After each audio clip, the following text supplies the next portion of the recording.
देखिए मेरे प्यारे से गुड्डे से बाबू कैसे बैठे। नन्नू क्या हुआ, ऐसे क्यों बेटा? गुच्छा है क्या माँ से? अपने माँ से है? इतनी गुच्छा? आज मेरे कलेजे मेरी जान हो तुम। गिन्नी के जो यहाँ के बाल हटे थे और कुछ वीडियो भी बहुत लेट हो रही हैं, तो आज मैं वो बता रही थी ये सब क्यों हो रहा था, वीडियो क्यों लेट थी। और इनको टी शर्ट जो पहनाई हुई थी वो भी इसलिए पहनाई हुई थी, मतलब गर्मी तो है, अभी कोई ठंड वगैरह नहीं थी और अभी भी एसी चलाना पड़ रहा है।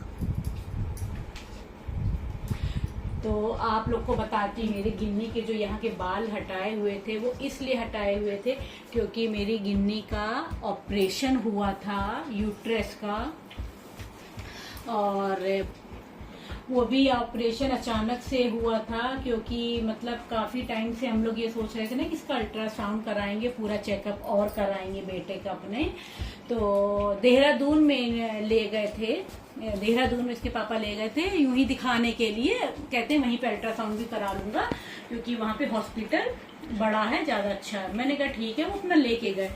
फिर उन्होंने मुझे फोन किया, बोले कि डॉक्टर कह रहे हैं इसके यूट्रस में इन्फेक्शन की स्टार्टिंग हो गई है और आप चाहें तो 1-2 साल ना भी अभी ऑपरेशन कराएं, पर यह है कि जो इन्फेक्शन की शुरुआत हुई है वो बढ़ती जाएगी, तो इसको दिक्कत होगी। अगर आप अभी ऑपरेशन करा लेंगे तो आपकी जो गिन्नी है वो बिल्कुल सही स्वस्थ रहेगी और इसकी किडनी भी सही रहेगी, इसका लीवर भी सही रहेगा। नहीं तो फिर हो सकता है आप लेट कराएं तो हो सकता है इसकी किडनी भी खराब हो जाए, लीवर भी खराब हो जाए। तो उन्होंने ये मुझे फोन करके सारी बात बताई। अब समझिए, मतलब उन्होंने फोन करके बताया, मेरा तो बस रोना शुरू हो गया कि हमने अपने बच्चे को भेजा किस लिए, दिखाने के लिए, क्या हो गया। तो फिर इसके पापा ने कहा कि नहीं, मैं कोई रिस्क नहीं लूंगा, आप ऑपरेशन करिए, ठीक है। तो इनका मतलब ऑपरेशन वहां स्टार्ट हो गया। फिर उन्होंने मुझे वीडियो कॉल करके दिखाया उनके ऑपरेशन के पहले। अपने बाबू से मैंने बोला, बेटा गुड्डा मेरा बैठा था वहां पे, और वो भी वहां अकेले, अगर पहले से कुछ पता होता तो मैं भी जाती। अब मैं यहाँ पे रो रही हूँ तो मेरा बेटा बड़ा वाला बोल रहा था कि अरे माँ रो क्यों रही हो, ये सोचो कि सब पहले से पता चलता, अगर हम लोग को लेट पता चलता तो हम लोग इसको बचा नहीं पाते। अब तो गिन्नी बिल्कुल सही है, सारे इसके ऑर्गन भी सही है, बिल्कुल सही हो जाएगी। अरे क्या यूट्रस का ऑपरेशन है, वो सही हो जाएगी। तो फिर किसी तरह मतलब वही समझाना अपने आप को करके, फिर मेरा बाबू मतलब रात में 9 बजे आई वहां से ऑपरेशन करा के। और ये जो है इनके अब तो इतना आ गया, तब तो बिल्कुल ताजा ऐसे दिखता था कि मतलब मुझे देख के इतना ज्यादा रोना लगता था कि हाय मेरे बाबू की क्या हो गया। और आप लोग यकीन नहीं मानेंगे कि इसकी ऑपरेशन वाली जहाँ पे ऑपरेशन हुआ तो मैंने इसकी आज तक उसको देखा नहीं है, कि मैंने कहा मैं देख ही नहीं पाऊंगी। तो जो इनकी ड्रेसिंग वगैरह मतलब होती थी वो तो डॉक्टर के यहाँ जाती थी, 5 दिन तक तो यहीं पे शिवालिक नगर में डॉक्टर के यहाँ जाती थी। उसके बाद फिर जस अपना करता था, इनके पापा करते थे। तो टी शर्ट इसको इसलिए पहना के रखी हुई थी, एक तो ये कि मेरी नजर नहीं पड़ेगी, दूसरी चीज ये कि भाई अभी तो वो उसको तो ये तो है नहीं कि नहीं हर समय बेटा ये बता के बैठ रही हो, मैं भी कभी इधर उधर काम में हूँ कुछ, तो वो जैसे जमीन में बैठ जाए जिससे उसके टाकों पे स्टिचेस पे इन्फेक्शन ना हो, है ना भैया। इसीलिए माँ ने पहनाई थी ना, इसीलिए माँ ने पहनाई थी टी शर्ट अपनी गुड़िया को। हाँ, इसलिए इनको टी शर्ट पहना दी थी। फिर ऑपरेशन के 15 दिन बाद इनके टाके कटे और उसके बाद फिर ये देहरादून चेकअप के लिए गई थी, जो कि डॉक्टर ने देखा कि बिल्कुल सब कुछ बाबू का बिल्कुल ठीक है। और बर्थडे भी इसीलिए नहीं किया, बल्कि मैंने बोला भी कि अरे इसका बर्थडे है, कैसे सेलिब्रेट करेंगे। डॉक्टर ने बोला कि कोई बात नहीं, ऑपरेशन का 2 दिन बाद कर सकते हैं, आपको बाबू बिल्कुल सही। मैंने कहा नहीं, जब तक टाके आके नहीं कट जाते बिल्कुल सही मेरा बाबू नहीं हो जाता तब तक मैं कुछ नहीं करूंगी। मेरा भैया सही हो गया, मेरा दुलारा सही हो गया।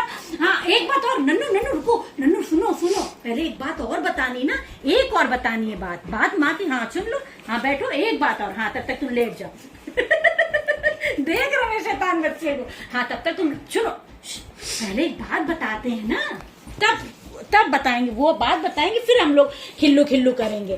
तो मेरा दिमाग ही काम नहीं करता था कि मेरे लिए वीडियो इम्पोर्टेंट नहीं था, मेरे लिए मेरे बच्चे की सेहत वो, क्योंकि भाई देखिए ये सब चीजें खुशी से बनती है उसकी हरकतें। अब बताइए जैसे कि लोग ये दिखाएं कि इसका ऑपरेशन हो, मैं ये सब मेरे दिमाग में ही नहीं आ रहा था, ना मैं कर पा रही थी। जब तक मेरा बाबू, बस वही जन्माष्टमी थी तब बस हल्का सा वो वीडियो बना दिया था कि प्रसाद लेने मेरा बाबू आया है। और जब इनके टाके आके कट गए थे तो एक दिन टी शर्ट पहन के तो बिस्किट वाला मैंने बनाया था। उसके बाद बाबू मेरा जब सही हो गया तब माँ ने हैप्पी बर्थडे किया। और आप लोगों के प्यार और दुआओं की वजह से ही मेरी गिनी बिल्कुल स्वस्थ है। और भगवान महादेव भोलेनाथ की कृपा से हम लोग स्टार्टिंग में ही हम लोगों को मतलब भगवान ने बता दिया कि नहीं ये चीज तुम ऐसा कर लो तो आपकी गिन्नी बिल्कुल सही रहेगी। तो डॉक्टर ने बोला कि अब आपकी गिन्नी बिल्कुल स्वस्थ है, इसकी लाइफ बढ़ गई है, वरना अंदर अंदर इन्फेक्शन हो जाता, फिर हम लोग कुछ कर ना पाते। जो कि भैया बहुत बड़ी बात मेरे लिए तो हो जाती। हाँ मेरा बच्चा, मेरा राजा, मेरी गुड़िया, मेरी जान है गिन्नी मेरी, समझिए कि कितनी मुझे टेंशन थी अपने बच्चे की। जब तक यहाँ नहीं कि इनके टाके नहीं कट गए, हम लोग एक एक कदम इनका ध्यान रखते थे अपने बच्चे को। हाँ मेरा गुड्डा है भैया, सबको बोल दो, सबको बोल दो आप लोग अपना आशीर्वाद, अपनी कृपा बनाए रखिएगा मेरे बाबू के साथ। अब मेरा बाबू बिल्कुल स्वस्थ है, बिल्कुल सही। और देखिए कृष्णा जी कैसे मोबाइल अपना देख रहे हैं, इनको तो कोई मतलब नहीं, और ये अपनी खुशी में मस्त है। इन्हीं के वीडियो मैं बनाना स्टार्ट करूंगी, थोड़ा घर में काम ही फैला पर फिर भी बनाऊंगी थोड़े थोड़े से। और मेरा बाबू अच्छी अच्छी हरकतें आप लोग को दिखाएगा, है ना गुड्डा? मेरा सोना